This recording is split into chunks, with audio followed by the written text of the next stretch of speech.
Okay, great. So, hi guys, I'm Danielle Lapointe. I'm a missionary in the Shalom Catholic community here in Boston in the United States. And I am here today with Jamille Pandolfo Lima. No, Jamille Lima Lima Pandolfo. Pandolfo, yes. Awesome. And just to hear her story about why she became a missionary and the story of her life. And Jamili, I've known you for like, I guess 4 or 5 years now, and I know a Yeah. lot of parts of your story, but I haven't heard like the whole thing in sequence. So I'm so excited to like hear from you about your missionary life. Yeah, thank you so much for having me, Dani. This is a great thing. Yeah, so for those who do not know me, my name is Jamille, and I have been a missionary, I guess, for almost 12 years now. Wow.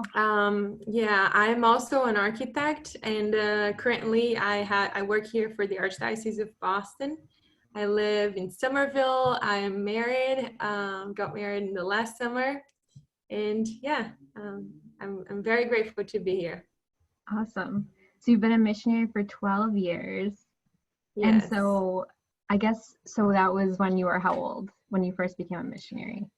So I became a missionary when I just turned 21.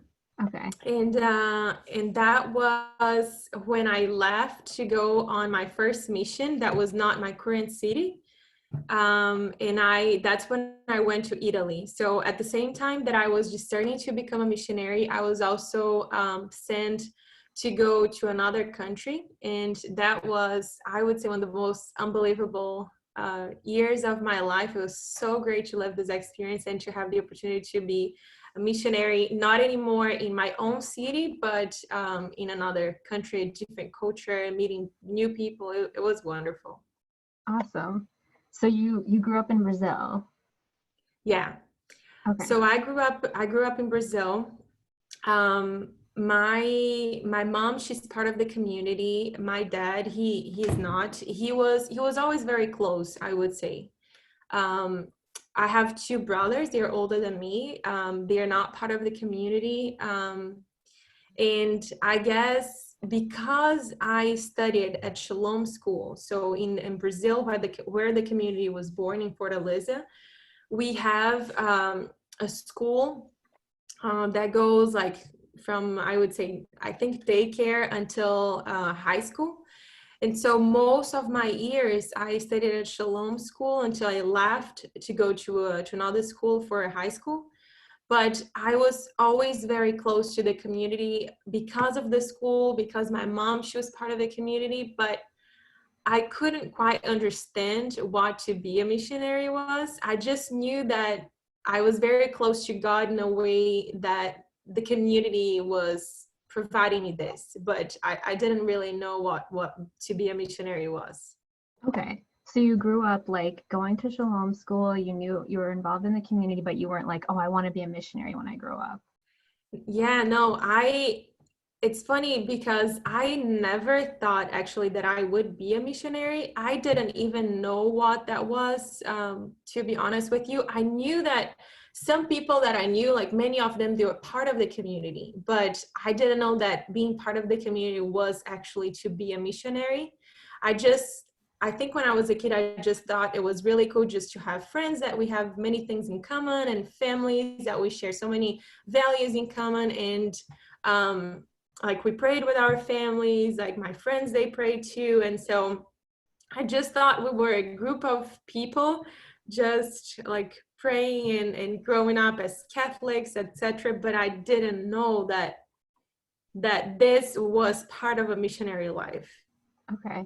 Wow, that's really interesting. So what was it then that made you decide you were going to go to Italy, like to another country? So you moved from Brazil to Italy for 1 year, you said.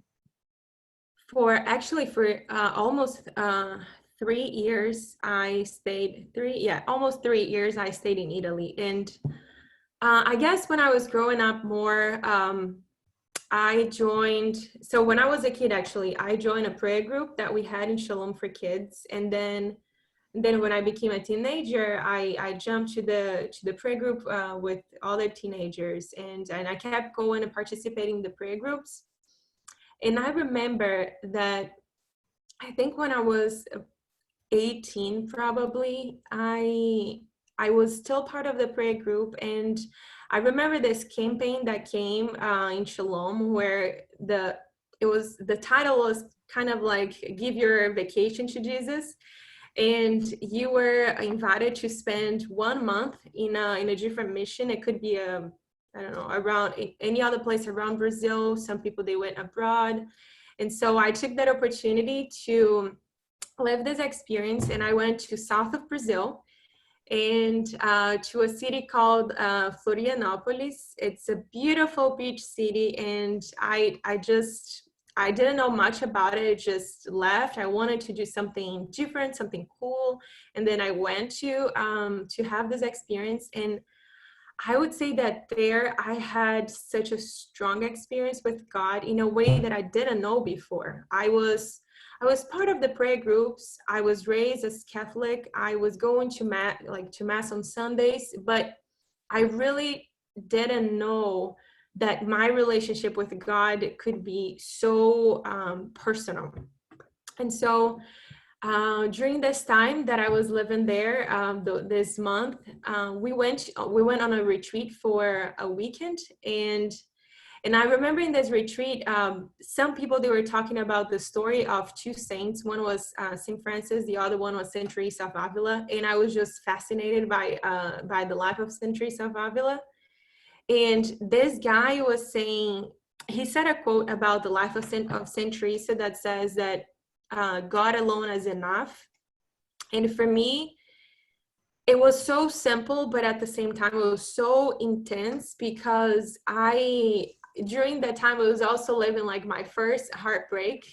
And I just realized, my gosh, I am so sad. I'm so heartbroken. I'm so like struggling so much, because we broke up, me and my boyfriend at that time, we broke up, and I was so sad about like the whole story. And I think in that moment was the first moment that I understood that God, he could fulfill my heart in such a way that I didn't have to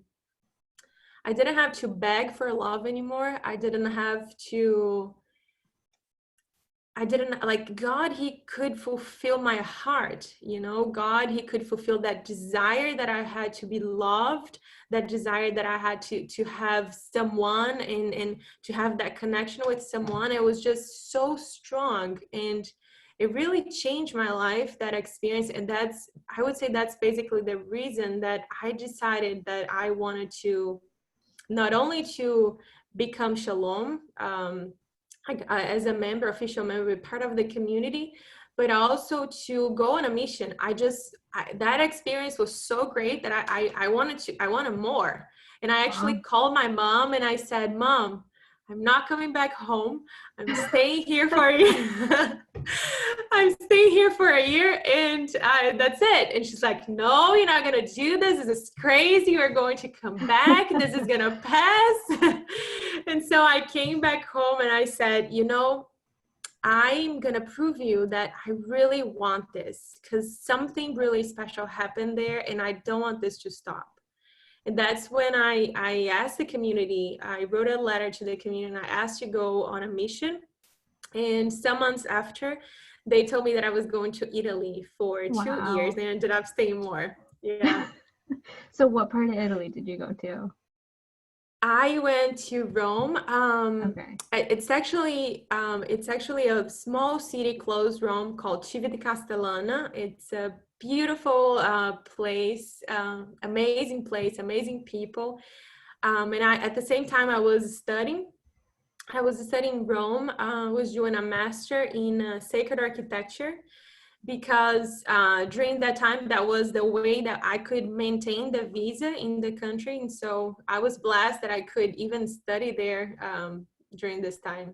So you finished your college in Brazil, and then after that, when you moved to Rome, and then you started a master's. I actually didn't. You didn't finish.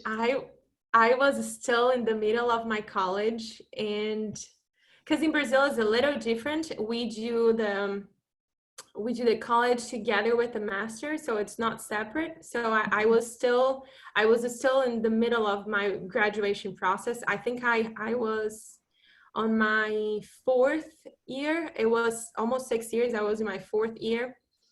And this was actually one of the things that my mom said, you can't stop your studies. This is crazy.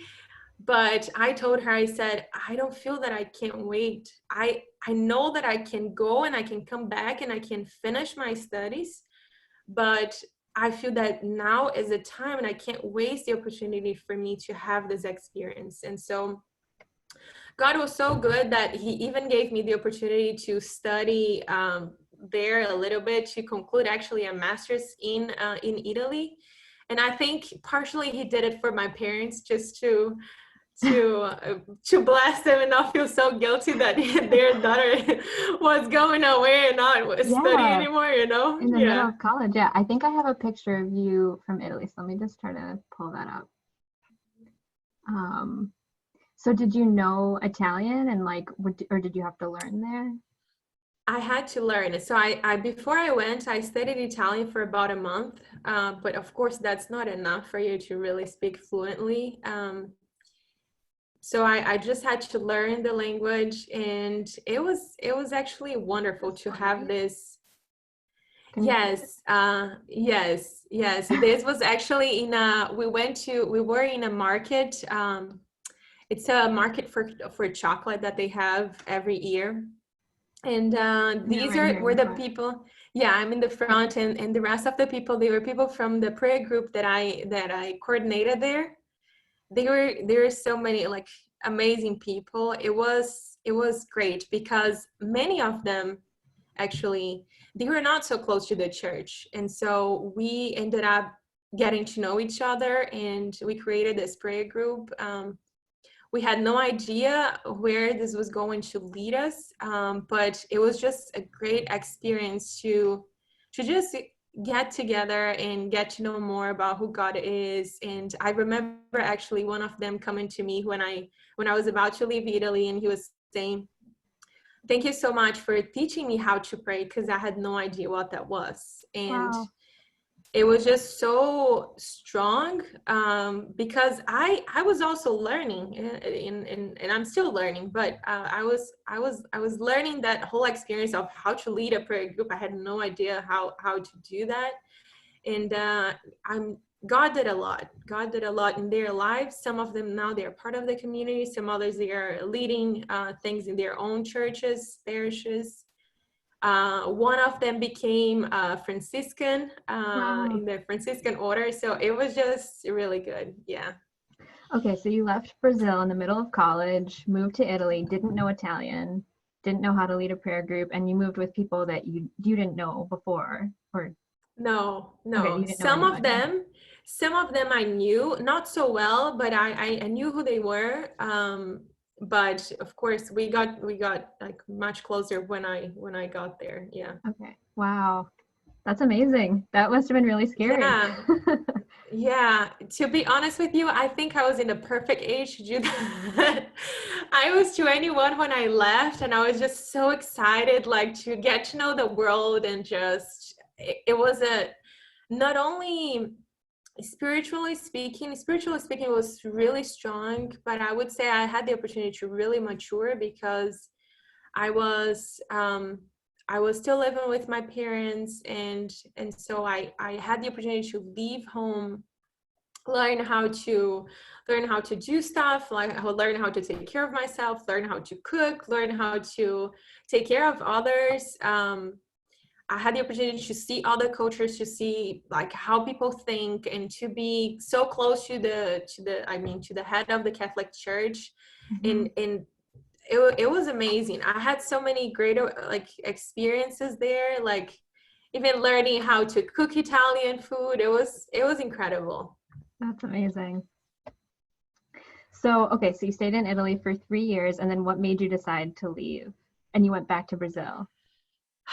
I think that was one of the most hardest decisions that I had to take, because I didn't want to leave.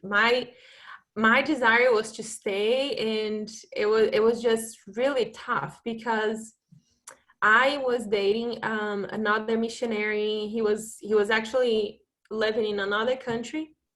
He was living in France, and then he went back home. He went back to Brazil, and for me, it was like the moment where I had to discern and really pray to listen to God and discern if it was the time for us to invest more in our relationship, or if I should stay and keep going with a mission there, because we were living apart from each other and dating for a little more than 2 years. So that was the time when I prayed. I prayed with my mentors, and we discerned that it was time for us to like invest in our relationship, get to know each other more, like close.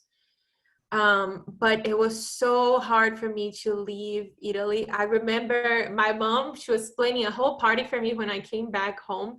And I was just so sad. Oh. I didn't want to be with people. I just wanted to cry because it was really tough for me to leave that place, to leave the people that I had the opportunity to meet, to help them to get closer to God, and also to like them helping me to grow as a missionary, as a woman. It was tough, but Wow. if I hadn't do that, I don't think I would be here today in the United States. I would probably stay there, and so it was Wow. good. It was good. Okay, so that was when you were like around 24. You moved back to Brazil from Italy. Yeah, yeah, I Okay. went back, and then I finally finished college. And the good thing is that I not only finished college, but I also had another master. So God, he didn't take away anything. I felt that in the end that I had way more than before because I had the opportunity to conclude college. I had already another master's, So you have two and master's degrees.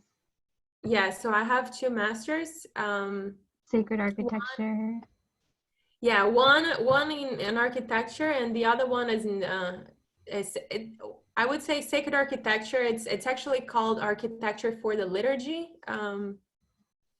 Yeah, but I I really didn't feel that God, he took away things, like leaving my country and then going to Italy. I felt that I had so much more actually. Of course, my class that I studied, they had already graduated and I had to join another class, but I would say all the things that I had the opportunity to mature during this trip, to learn another language and to just open my head to think in a different way, and to actually get to know more who the church was in Italy. It was so good. I do not regret at all. Wow. So what was it like going back to Brazil? And like I know you said your friends had already moved on and like you were a different person coming back to your Yeah. hometown and your family. Yeah, I was definitely a different person. I think my way of thinking was not the same anymore. It was so much. I don't know. It was so much bigger, that when I came back to my home city, it was really hard because I didn't feel that I belonged only there anymore. I felt that I was part of something even bigger. It's almost like you're part of the world. You're part of a. Yeah, I one day I was listening this talk from this woman that was talking about enculturation, and she says that when you leave your hometown and you go to live in another place, especially if it's another country, you don't feel that you belong to that place anymore. And that's exactly how I felt. I felt that I was like partially Italian, partially Brazilian, and my desire was I want more, I want more. It was so weird because my friends, they would come to me and say, you don't want to stop, come on, you have to stop, and you have to stop thinking about going abroad or going to other cities. But for me, I just couldn't, you know. It was almost like denying myself, and I tried really hard sometimes to deny myself and just like live this like normal life, which doesn't mean that it's bad. It's just like different. My heart really desired more, you know. I wanted more, and I wanted to get to know even more other cultures and just have the opportunity to give myself and to be a missionary in other countries. So it was definitely hard, but I knew it was time for me to be there, conclude college, and when I finished college, that was when I came to the United States. Oh, really? Right after you graduated college? Yeah, almost right after. I would Okay. say I graduated in July and I traveled in October. And So so at that point, okay, and so then at that point, had you broken up with your boyfriend that was from France that you were moved back to Brazil to get closer to? no, we are still dating. I didn't know that I was going to come to Boston to live here. I thought I was just coming. My whole idea was I'm going to United States because I want to learn English, and I miss so much like this that mission environment that I had from abroad, and I just would like to live this experience again because I know that once I I start working like in a company, I'm not going to be able to leave that easy. So I decided to leave right after I graduated. And so I came to spend 6 months in Michigan. I had a host family that hosted me for those months, and they were also incredible because I had no one around me that were Brazilians, and I really had the opportunity to learn the language, and it was a great experience. But during this time, I really felt that God, he was calling me to something more, and I didn't know that I was going to like to come to Boston. My idea was basically I would come here, I would study English, I would go back to Brazil, and I would keep going with my life, maybe get married and like start my own office, my company with architecture. But everything changed, and that was when I received a call from Muriel. Muriel, you remember her, Danny? She used to be the I would say the coordinator of the mission here in Boston, and she called me and said, hey, we are opening this mission, and what do you think about you coming here to help us to build the mission? So And she called you when you were living in Michigan, but she was already in yeah, Boston. Okay. she was already in Boston, and when she called me, I was like, yes, I want to go. I want to go. And a little bit before that, so I feel that it was also part of this whole discernment that God was not taking me and my ex-boyfriend in the same direction anymore, and it was time for us also to decide to go into different ways. And so I thought, well, I don't have anything that holds me back anymore, so why not? And I just of course I did all this. It was not only like, yes, I will go, why not? You know, I prayed, did this discernment, and I decided to come to Boston. Wow. And did you know like how long you would be in Boston? Like, did you think, oh, I'm going to go to Boston for 1 year? Or did you have a time No, frame? I didn't have a time frame. I think once I got this proposal from Uriel, I start thinking, okay, so what do you want, Lord, with all this? And I started to think what was God's purpose for me.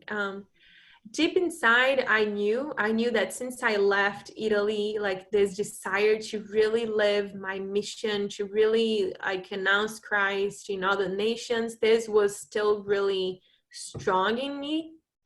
And so I knew that this was part of the plan, but concretely what he wanted me to do while I'm doing all of this, like I didn't know. And it was something that God was developing like little by little, and until when I went back, I went to Boston. I decided to apply for some English schools. I wanted to get some kind of certificate to help me, and so I applied for some universities that I wanted to learn a little more and become more proficient in urban design. And I kept studying, and I got a scholarship actually to go to Northeastern. But that was when something very sudden happened in my family, and I had to go back to Brazil. Okay, so just to back up for 1 second, so what did your parents think when you told them, "Hey, I'm going to Boston and I'm I'm gonna move there and I don't know how long it's gonna be for"? Oh my gosh. My dad, he was always supportive. He knew he knew that I wasn't irresponsible. He knew that I just had like this spirit of adventure, this spirit of uh, of going out and really like embracing all the cultures and really like announcing Jesus and living my mission in other places. He knew, like I think he could really understand my desire. I think for my mom, it was really hard for her, because I think as a mother, she was worried. Oh my gosh, and this is not too crazy. What is gonna happen? And what about your professional life, etc. And so it was definitely harder for my mom. And I remember when I was packing my bag to go, and we were talking, and she was like, oh my gosh, there you go again, you're going to leave to another country. And she told me that, I don't remember me saying that, but she said, I said, Mom, you really need to let me go, because I'm happy this way.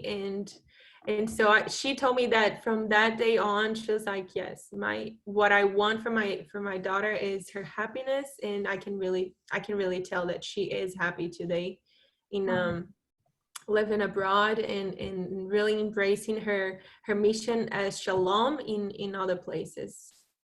Wow. So, okay, so you moved to Boston, you were here for a while, and then you said you got some news in your family. Yeah. And what was that? So we always, like, as a missionary, everything that we do, we always try to put prayer as the first part of our decisions. And so with all these decisions that I took, prayer was always like a crucial point, where I didn't just take decisions just like, oh, I'm going to do this. It was always like, God, my heart desires this. Is this something that you want to?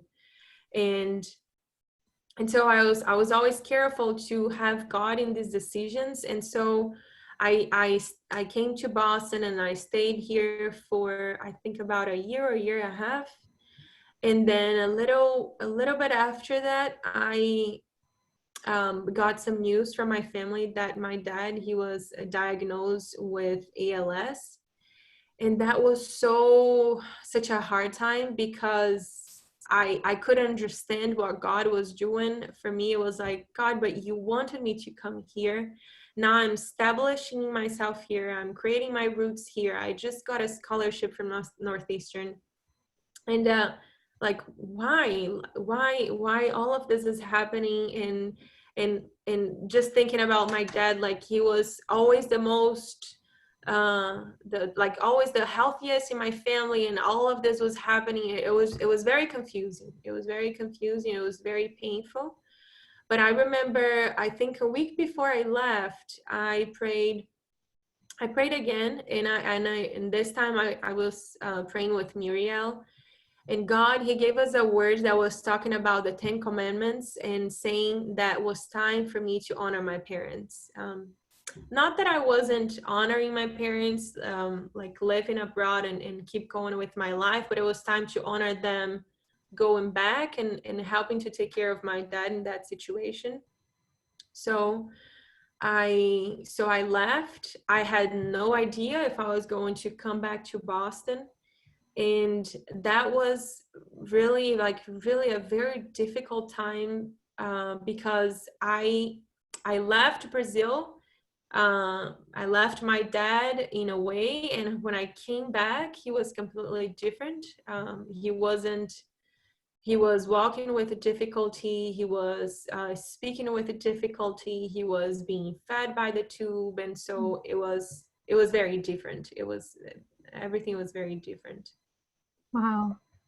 And when you went back to Brazil, did you think, oh, I'm going to go and spend 1 year with my dad? Or did you think I'm going to go back and stay in Brazil with my family? Or you didn't know?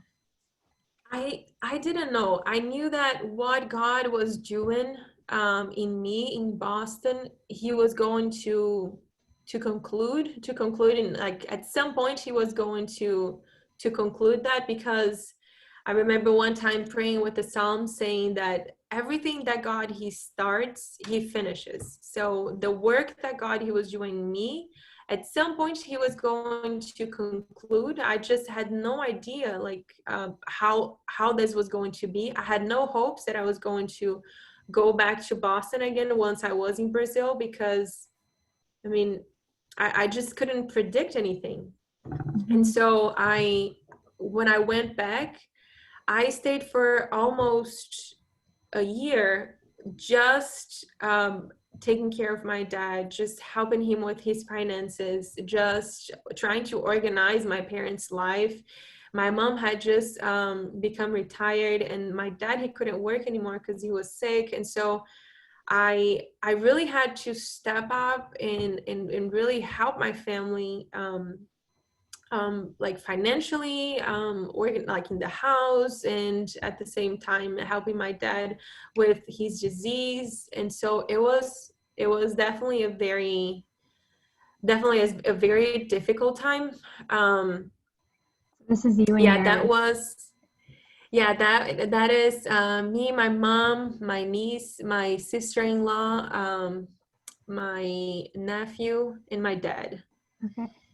And so I would say that the first month that I was there when my dad got sick, it was so crazy. Like I had really to adapt into this new style of life that I didn't think that I would be in. In some ways, I felt that I was like a father, a mother, a spouse, like a manager. It was just a lot at once, and it was really hard. And I remember like at some point I think I realized, my gosh, I'm not even having time to pray, because from the moment that I wake up into the moment that I go to sleep, it's just this ongoing thing, and just taking care of my family, and trying to see how we're going to provide everything for my dad, because everything was so expensive.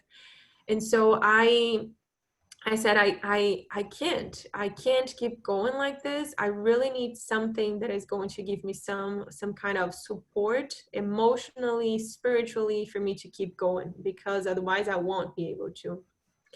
And that was when I decided to wake up like super early. There's a church right next to my house.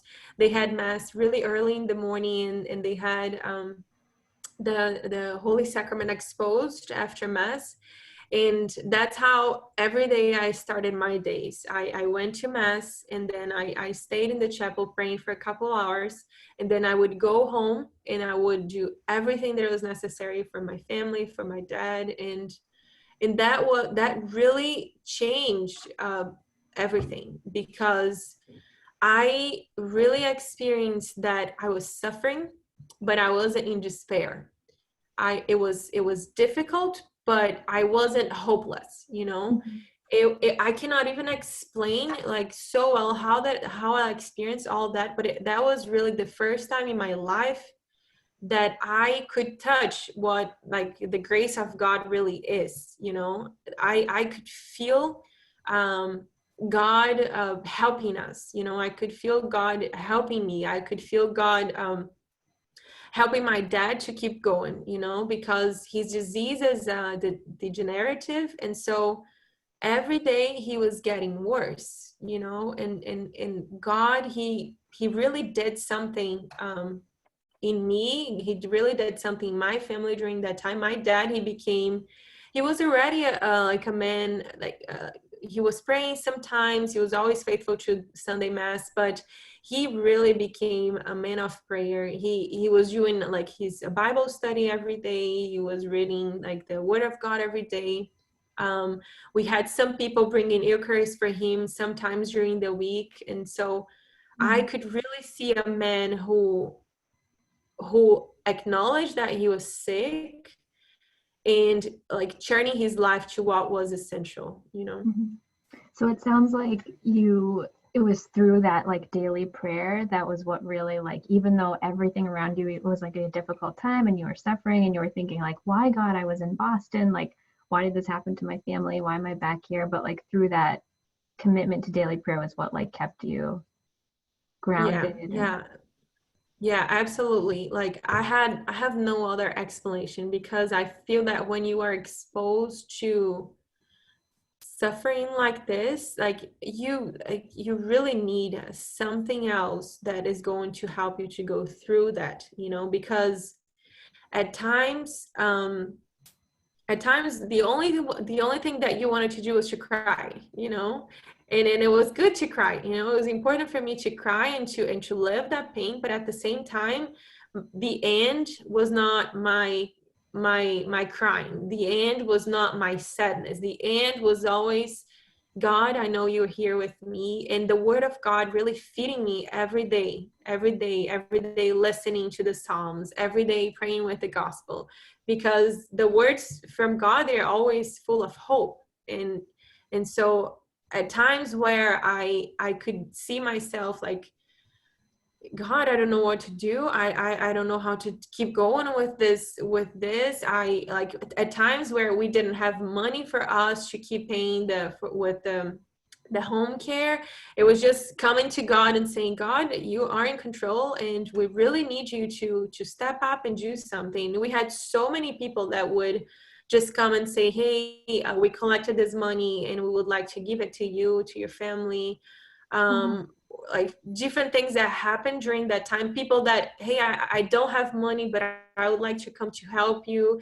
And so sometimes they came and they offered their services. They were just like washing things in the house, and they were just like helping us with service. The community was constantly coming to our house to pray with us. My mom, she couldn't participate from her cell, the meeting prayer that she has in the community. Many times they came to participate in our house. Many came, they did the meeting prayer in our house. And so we felt supported. We felt supported by God's providence through all these people. That's amazing. It sounds like, I mean, I feel like throughout your story where you're saying like you're moving to a new country and you don't know what's going to happen and you don't know for how long, and then you move back, it's like you're just like always abandoning yourself in God's hands. And so what point did you go ahead? No, I was just going to say it's not easy. It's not easy because like as human beings, we love control. We love to create plans. We love to have like to feel that we have control. And I think my personality is very much like this. I love to feel that I have control of the things are organized and I know what I'm gonna do. And it was just I think for me it was an experience to realize that I don't have control of my life. I have control of maybe what I'm doing today, right now, my choices today, but I didn't have control of like what was going to happen to my family, what was going to happen to my dad, what was going to happen to my own life. And so it was difficult, but having this experience of praying every day, it really helped me to, I feel that God is calling me to be here today. Tomorrow, I don't know, but today my heart is at peace, And so it was really like a daily surrender through prayer, because it was not easy, Mm-hmm. And so then at what point did you decide to leave Brazil again and come back to Boston? Yeah, so I think after a year, I would say a little less than a year, God, he started to talk to me in my prayer about my missionary life again. And not that I wasn't a missionary during that time, because I mean, once a missionary, you are a missionary no matter where you are. The mission that God he was calling me to live during that time, it was a mission with my family, dedicate my time to my family and just bring Christ to my family during that time, just be with them.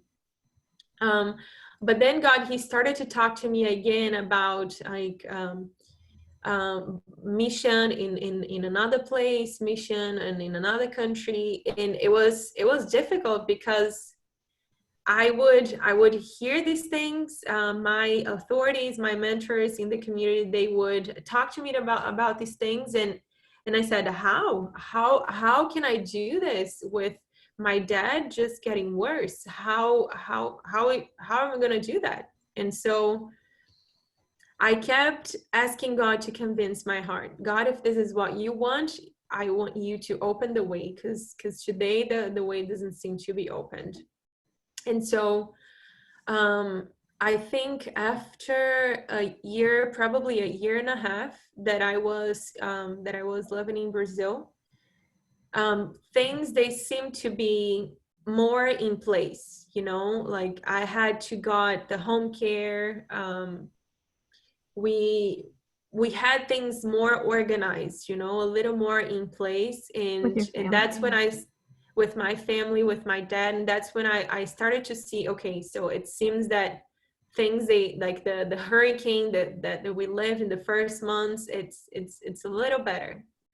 And then I one day I decided to bring this to my parents, and I said, so mom and dad, this like I'm happy to be here. I'm happy to be here helping you. I I I feel blessed that I am here with you. But at the same time, this is what God has been talking to me, and He has been also saying that He wants me to keep going with my life. And so I prayed. I remember I cried because it's very difficult for me to do this. And I said, I just don't know what to do, because I want to be with you. At the same time, I know that there is a part of my life that is also asking me to give some attention. And that was like my professional life, like my like the rest of the areas of my life that I had to keep going, because I was really focused on devoting my time to my family during that whole year. Mm-hmm. And so we prayed together, and my mom, she asked a word from God, and we, like the three of us, we opened the Bible together. And my mom, she started reading a passage from the Gospel of Matthew that was saying, I don't remember exactly the words from the gospel, but basically said, you do not have to worry with anything. You do not have to worry about the people that has not the power to over your life. You have to worry about me. You have to worry about what I have to tell you, because what I have to tell you is what is going to take you to heaven. And the passage was also saying, do not be afraid, because each hair of your head, they're all counted. I know everything of your life. And so that was really powerful. And I just asked my mom, I said, Mom, so what do you think? What do you think God is saying? She was like, I think it's really clear. It's really clear that God, He wants you to not be afraid and to go. And so for me, that was so strong, because I would never think that my mom, she would say something like this to me. But she was really like, I think that really God was the one that opened her heart for her to see, Mm-hmm. and to let me, not only to let me go, but to encourage me to go. And And that was a very difficult situation. At so many times I would blame myself. I think I would say, why am I going? I can't believe I'm leaving my family. And it was really difficult. But God, he was really calling me to be mature at that time, you know, and to trust what he wanted, what he was preparing for me in the future, and go. And so Wow. that was when a few months, I think, after 1 month after I left, I came back to Boston. Wow. And what was that like saying goodbye to your father and to your family? Knowing, and So you would plan to stay in Boston that time and not come back. yeah, I was planning to come to go, and of course I had to see with the visa and etc. how this would work. But my plan was to come and just keep going with my life here. And I remember when I said goodbye to my dad, oh my gosh, I cried so much on that day. I tried not to cry too much in front of him because I didn't want him to feel bad. But it was really difficult, and for me it was like, you know, I'm really taking this decision out of faith, because God, he was not saying, like, he was not healing my dad so then I could go, you know. It was for me an experience of, I am following God's will in the midst of this challenge, and I'm choosing this, and I have no idea if I'm going to leave here, and my dad, when I come back, my dad is going to be here. Wow. It was really painful, because it was just like literally a step, like, to on faith without really seeing anything, you know. I really couldn't see, like, I had no idea when my dad was going to die. I had no idea what was going to happen. I just left, and I told God, I said, this is definitely the most difficult thing that I've ever done in my life, and I just ask you to be merciful to me, and give me the grace to see my dad again. But I really didn't know, you know. Mhm. Wow. And so now you've been in Boston for how long since you came back? 2 years? Now I have been here for, I think, more than 2 years. I think I came back in 2017, no, 2018, probably June 2018. I think that was when I came back. And just, I think, just today, looking back to everything that happened during those years, it's unbelievable. And I'm just so grateful that God, he gave me this courage to do this, because it was I'm sure it was not something that came just for me, you know. I had my desire, but at the same time, it was really God that gave me this opportunity to go. And looking back today and seeing that now, I have my professional life. I'm working with something that I love. I'm working with different languages and cultures, like working for the Archdiocese of Boston. At the same time, I am married, and it's just incredible to see what God has done during this life, you know, and what I have missed, if I didn't have the courage to take this leap of faith, you know. I wouldn't probably be married. And I yeah, that's basically describes a lot my relationship with my husband. Did you ever think you'd marry an American and live in I Boston for?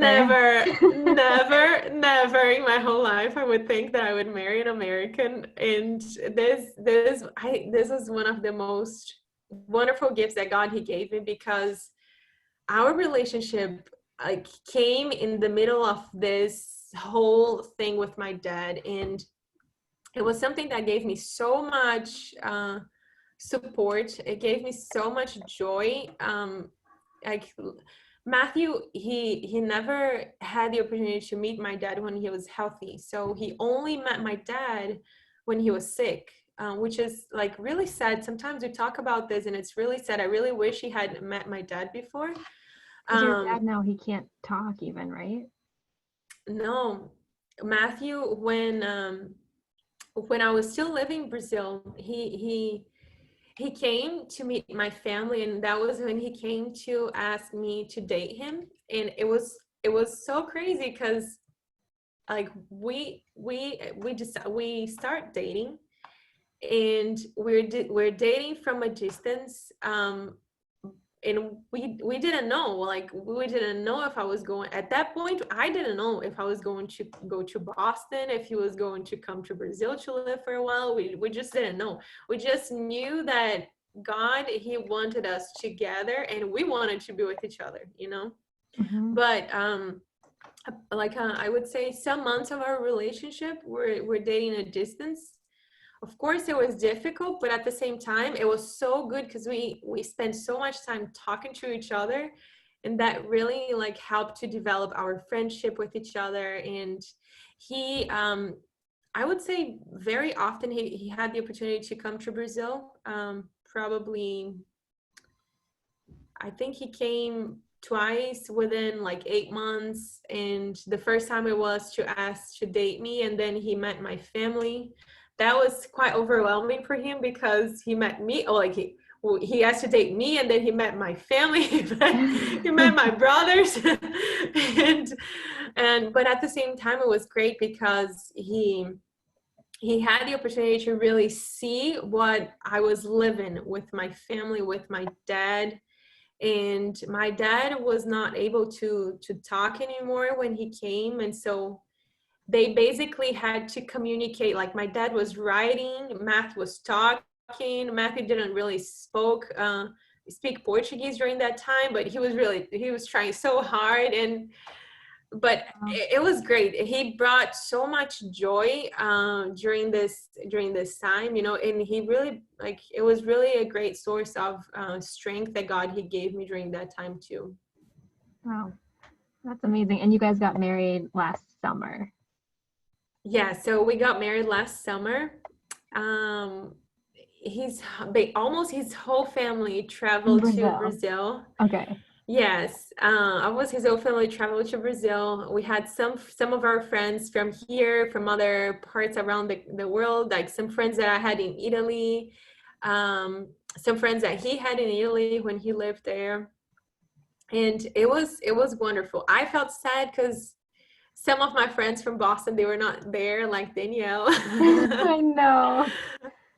I wish I But could have been there.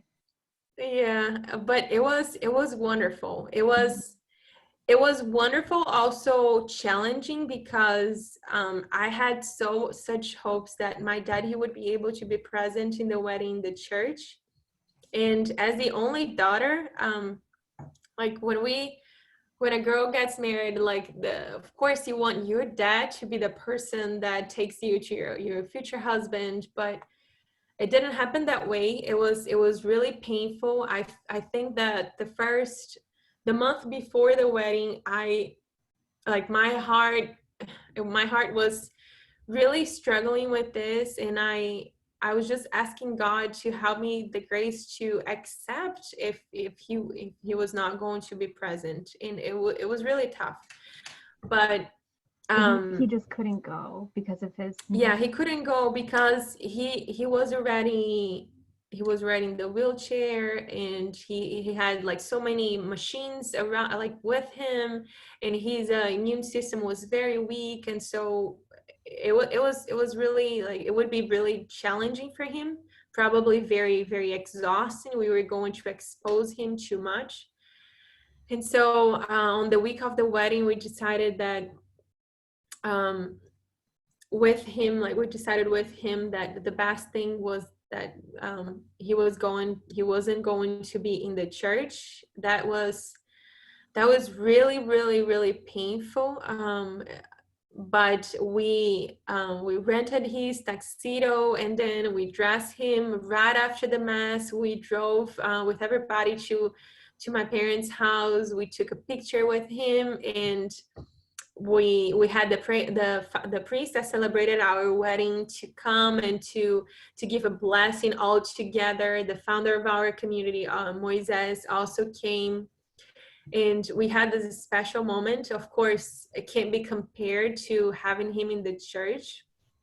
But this was what God, he allowed me to have, and I think at some point I had to realize that like life doesn't really happen the way we think, and we have to be mature also to accept some things, you know. I think it's okay to be sad, but at the same time, like at some point we have to accept how life goes, and to see beyond, because God, he really gave me a grace on the day of the wedding to be so joyful. Like I was so happy that the fact that I didn't have my dad on the day of the wedding didn't really take away my joy.